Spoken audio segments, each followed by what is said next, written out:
Hello, I'm Gerard Floriano, Artistic Director of Finger Lakes Opera, and welcome to my new video podcast series that I'm calling Behind the Curtain.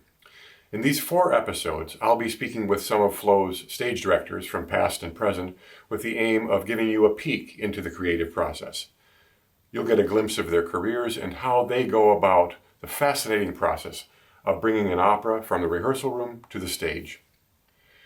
We'll also be speaking with the director for this summer's production of The Barber of Seville, Stephanie Havey. For that final episode, you'll be able to ask questions in real time of Stephanie and me and learn more of what we have planned for our 2021 production season. So now I hope you'll sit back and enjoy these engaging and informative conversations. Hello, I'm Gerard Floriano, Artistic Director of Finger Lakes Opera. Welcome to my video podcast series entitled Behind the Curtain. And today I am so thrilled that we get to talk with and have a conversation with my longtime friend and incredible stage director of opera and musical theater, Michael Airman. Michael, welcome. It's great. Thank you. Good to see you. Just for our audience, Michael directed actually our last production that was live at Finger Lakes Opera, La Bohème, in 2019, before the pandemic shut everything down. And I want to just let our audience know a little bit about your background, Michael. Michael has an extensive resume as both an opera director and an educator. He served as artist in residence and director of opera at the School of Music at Northwestern University, and has been doing this for a long time. And among his professional credits are wonderful productions and critically acclaimed productions at Houston Grand Opera, Greater Miami Opera, Wolf Trap Opera, Boston Lyric, Minnesota, Chicago Opera Theater, and the list goes on and on. Michael's also served as director and training program artist at Central City, where he has staged more than 20 productions, including the incredible 50th anniversary production of The Ballad of Baby Doe. And Michael, it's just a pleasure to welcome you. It's great to see you. How are things? How are you doing? Okay, it's been a rough year, of course, but what I've been able to catch up on a lot of books, a lot of reading, a lot of mini series, a lot of British mysteries, thrillers, and just sort of relaxing at home with the dogs and the family. So excellent. We can hear them in the background. I'm right there with you, and Mac, our golden retriever, is right here at my feet as well. But yeah, well, right now, anytime anybody walks in front of the living room window, Smokey and Ollie start barking. So that's what's happening now. I can't quite control it. Yeah. Well, I always like to start. One of the questions I like to ask in these interviews, Michael, and especially someone with your experience and just your breadth of knowledge of the opera world and staging as a stage director. What was your first opera? What was the first opera that you ever saw, going way back? Okay, I'm not sure because I was only probably like 5 or 6. It was either Barber of Seville or Fledermaus. Wow. And then I know that I also saw the second or third one I saw was La Bohème. And this was at a small company that did a lot of productions I think it was in Brooklyn, New York, the Amato Opera Company. They might still even be around, but they did opera in English, and my mother brought me down there to see those shows. And I remember, the main thing I remember being excited that after the show, the cast came out into the lobby and shook hands and signed autographs. And so even though they weren't, famous stars or anybody I would have known of, it was really neat. And I was a very starstruck kid from a very early age. So I know you're living in Chicago. You live in Chicago now, but you're originally from New York, correct? Yeah, I was born in the Bronx. Okay. And then I grew up, when I was like in first grade, we moved to Westchester, New York, to a city, White Plains. Wonderful. And I moved out I came to Chicago to attend Northwestern University as a theater major. Mm-hmm. And then, probably the biggest thrill and honor of my life was when, 20 years later, I went back to teach there. And so and then I've been in Evanston for 22 years now. Right, exactly. Yeah, and an incredible career it's been.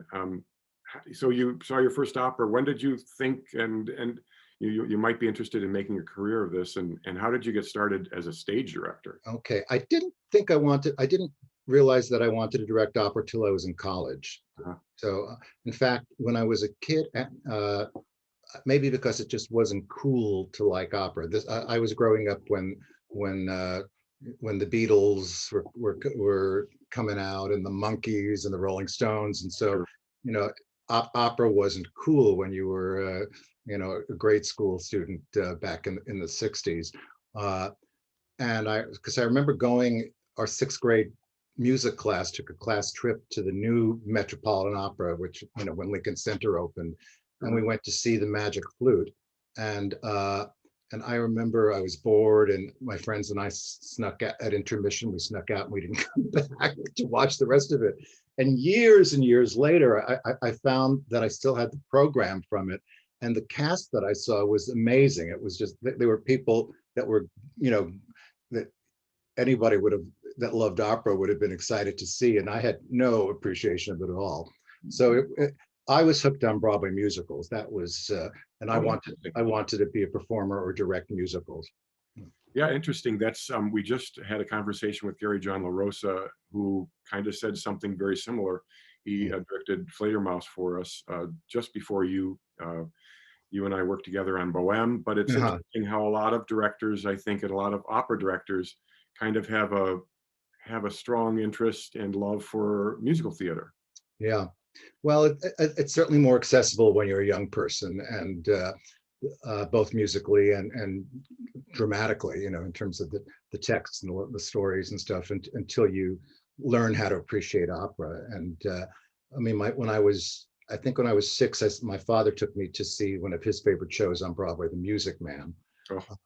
And I still remember the Wells Fargo wagon coming on, and then the second show I saw was the musical Carnival, which was magical and my favorite show for many years. And I finally got to direct a production of it several years ago, and felt like things had kind of come full circle. My 10th birthday present was seeing Barbra Streisand and Funny Girl on Broadway, and I saw the whole original cast of Fiddler on the Roof and hundreds and hundreds of musicals. I was recently going through 10 cartons I had of playbills from shows. So yeah, I grew up memorizing cast albums, and that's what I wanted to do. Mm-hmm.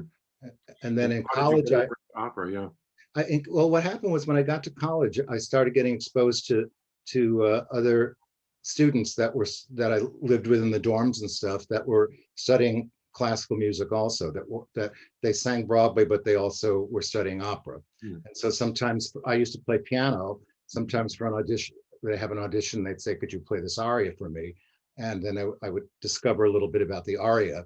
And then what really turned me over was one of my professors who used to sometimes write music reviews for the Chicago Tribune, had an extra ticket to see Tosca at the Lyric Opera of Chicago. And I'd say this was during probably my sophomore or junior year of college. And I decided to prepare for it. So I bought a recording with Maria Callas, and I sat at home and I followed the libretto. It was the first time I'd done that, I think, ever. And suddenly I reached this point where I was able to appreciate it in a different way. And I was like, wow, that's what they're saying. And this is amazing. And God, look, this music is expressing this so incredibly. And then when I went to see the production, and this was before they had super titles, so you just had to either see an opera in English, or you had to read a libretto and get the gist of what they were saying. But it was the Scarpia in that production was the great Scarpia probably of the last century, Tito Gobbi. And I'll never forget. This morning on another recording, by the way. What's that? I was just listening to him this morning on another recording. Oh, okay, yeah. So, and I just never forget the moment when in the first act, when there's all that chaos with the kids running around in the church when the cannon's gone off and everybody's running around, and then you heard those chords, boom, boom, boom, and the doors up center open, and Gobi entered Escarpia, and just everybody kind of froze, and I just got chills. And he was so magnetic on stage that show. I thought I've got to listen to some more opera. So then I record. Pavarotti was just coming into his own at that point. And a recording had come out of Rigoletto with him and Joan Sutherland and Cheryl Milnes. And I went out and bought that, and I fell in love with that show. And then I started, like, every couple of weeks I would go out and buy a new opera recording, and I'd sit at home and study it. And then I started going to the opera, and I sort of realized that it was, as much as I love musical theater, opera took it to the next level. Right. And I joined the school opera workshop. I asked if I wasn't a singer. I've never been able to sing, but I asked if they would let me take it to study it as a director. And the professor at the time said, sure. And he said, I'm going to give you a couple of scenes to work on. And the first one was Trouble in Tahiti by Bernstein.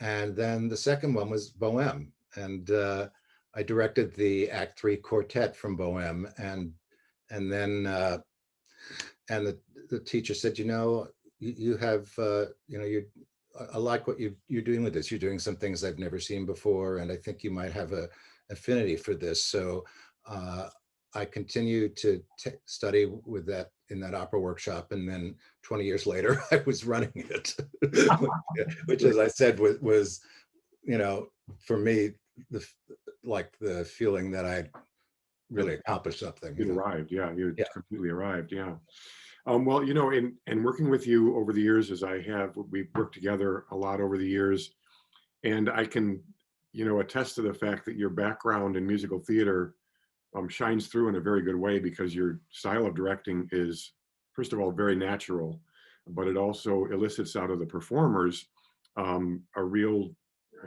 not to use an operatic term, but verismo, a true to life kind of, which is more, I would say, akin to American musical theater, perhaps, than necessarily to what we kind of understand to be opera, which is more stilted. Yeah, Acting style really kind of pulls from the best from both worlds, and it's one of the things I love about your work. Thank you. So you talked about several of the singers that you'd listened to. I'm curious, because I know you've worked with and actually probably, should I say, discovered a couple. What are some of the fondest memories that you have and favorite singers with whom you've worked in opera over the years, or not in opera, just in other areas too? Well, there are two that I can think of that actually come to mind, one in opera, one in musical theater, that are both from your area of the country. They're from the Rochester area. They both went to Potsdam. Okay. I think that's what you're talking about, but I'll let her. One being Renee Fleming, who I worked with when she was just starting out, and she was still at Juilliard, but she did a couple of productions that I directed at the Virginia Opera. Okay. And you could see that she had the goods, and she was wonderful to work with then, and is just a wonderful person as well as a wonderful performer. And the other person from up in your neck of the woods is a wonderful soprano named Lisa Vroman. Yes. And Lisa she sort of is a crossover artist. I worked with her first at Miami Opera. She was playing Monica in The Medium on a tour that we did. And then she went on to Broadway. She was in a couple of supporting roles in Broadway musicals. And her biggest thing she did was, for many years, she was the Christine in the Phantom of the Opera, in the San Francisco company of that show. And she did Rosabella in The Most Happy Fella at New York City Opera. And I got to work with her she did Maria in The Sound of Music for me at Tulsa Opera. And so, and she again is just a wonderful crossover artist she can sing Glitter and Be Gay like this, and then she can, sing jazz. And so those are two of the singers. One singer that I worked with recently at your company that was I loved working with was well, that whole bohème cast was a dream team. They were just wonderful. And with a show like bohème, when the cast gets along well, it makes a huge difference because of the camaraderie that's depicted in the opera. Mm-hmm. So we had and that was just from day one. You kind of like when Mimi walked in, Elaine Alvarez, I'd never met her before in my life, and she came over and hugged me, and it was just, you felt after one day that you'd been longtime friends. And the tenor, John Burton, was somebody that I had seen do roles at Central City in the summer, but I'd never worked with him. And I just thought he was a wonderful, I thought it was one of the greatest tenor voices I'd ever worked with. And also very natural on stage and a wonderful actor and a nice human being. And so getting to work with him and just with him and Elaine on those scenes that were so, it was just very rewarding and to you sometimes you do it for so many years, sometimes you forget and you take it for granted that, and you have a moment when you're in rehearsal and you're sitting in the room and you go, my God, I'm 4 feet away from these two people that are giving me goosebumps where they're singing. I'm getting paid to listen to these people sing this gorgeous music. And that was your 20th bohème or something. That was my 20th. Yeah.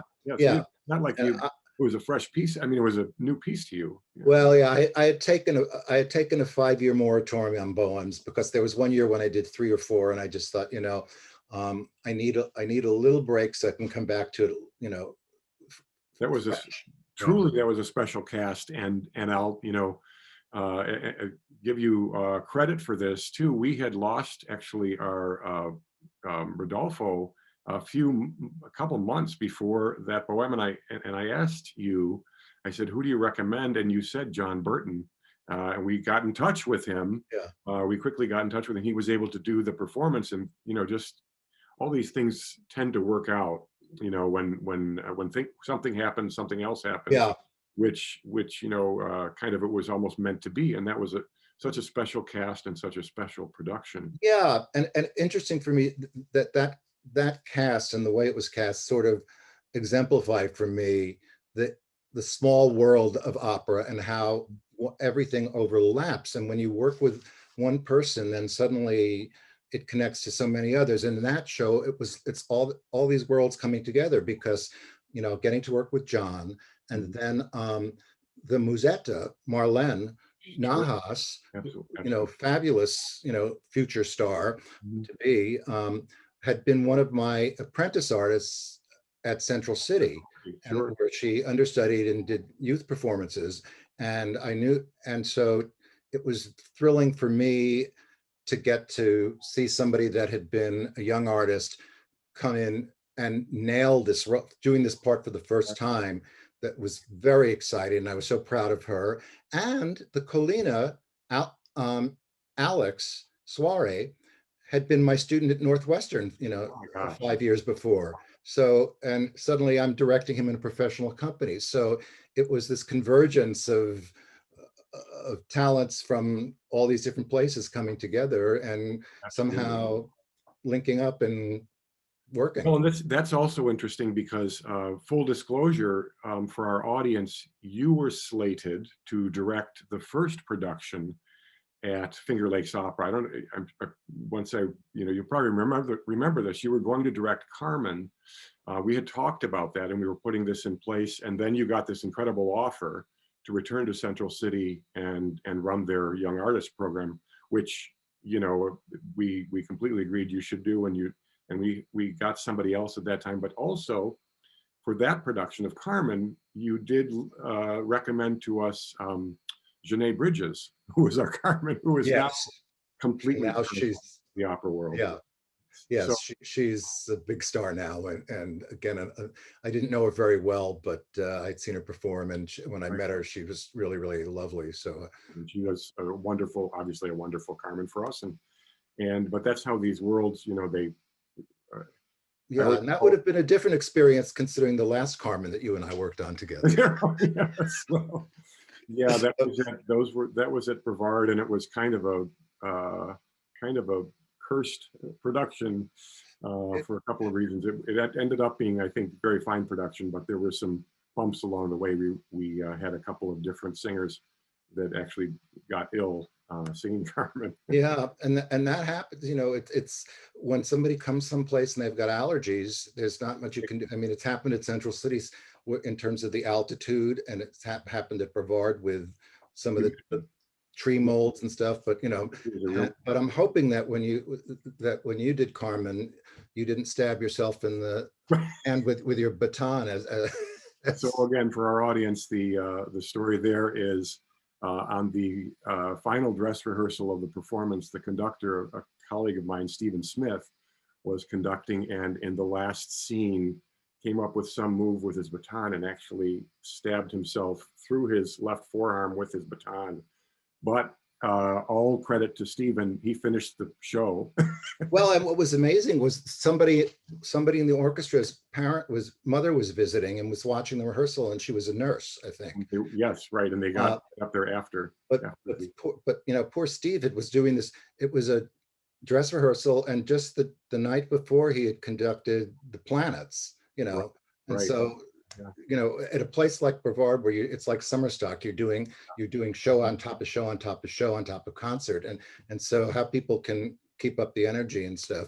I remember it well. When I worked with Steve again at Indiana University and we did Susanna together, I told him he should wear leather gloves, but yeah, right. He was fine. He's another wonderful conductor that I've enjoyed. Developing a friendship with, as well as a professional relationship. Great. So I'm just curious, I think don't you have a connection also to Denise Graves, a singer? Oh, well, yeah. I worked with Denise when she was I think she was just finishing up college in Boston, and she was in the studio at Central City. And the studio artists get to, basically you're in the chorus and you get to do scenes programs and you play small parts, and she was the flower seller in La Bohème, and a wonderful bass who sang at the Met a lot. Alan Held was the bookseller. That's the neat thing about doing the young artist programs is you when I look back over the years at the list of who was in the chorus or who the apprentices were, and they're people having wonderful careers now, exactly.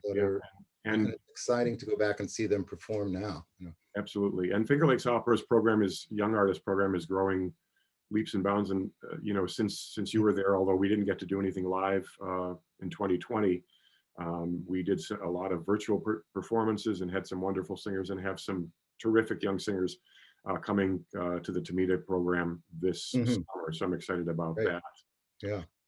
Michael, it's been absolutely a pleasure getting to spend some time with you. And I want to thank you again for taking the time to talk with our audience and visit with us. It's just my pleasure. It's always good to see you. And I wish I just, keep my fingers crossed or my palms pumped that this summer will be a good summer for everybody in the arts, and all these opera companies and Finger Lakes, which, I had such a wonderful experience there, working with such nice people, and it's a terrific company, and I wish you all the best with it this year. Thank you. We're keeping our fingers crossed and trying to get our vaccinations and do all the things that we're supposed to do. So hopefully we can be back at it, and also welcome you back sometime too in the future. I love it. Thanks, Jerry.